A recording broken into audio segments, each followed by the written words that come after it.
Hello అందరికి ఈరోజు మా ఇంట్లో టిఫిన్ ఉగ్గాని చేస్తున్నాము. నా కాసేపు ఉండు. ఉగ్గానికి కావాల్సిన పదార్థాలు ఇవి: టమోటా, ఎర్రగడ్డ, పచ్చిమిర్చి, కరివేపాకు, పైన వేసుకోవడానికి కొత్తిమీర. అలా సింపుల్ అండి. ఆయిల్ వేసుకొని కొంచెము జీలకర్ర, ఆవాలు వేసేసుకో.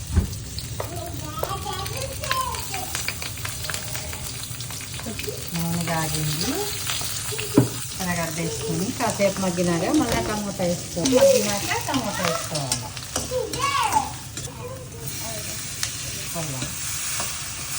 మర్చిపోయినా. నన్ను వంట చేయనిస్తావా లేదా డిస్టర్బ్ చేస్తావా చెప్పు. గురుగులు ఎంతసేపు నానబెట్టుకుంటే ఉగ్గాని అంత బాగుంటుంది. మెత్తగా కొంచెం వేడి చేసుకుంటే ఇంకా మెత్తగా అయిపోతుంది. ఏంటండి కలిపేసుకున్నాము. కొంచెం ఎంత రుచికరమైన ఉగ్గాని రెడీ. పద్య ఎలా ఉంది?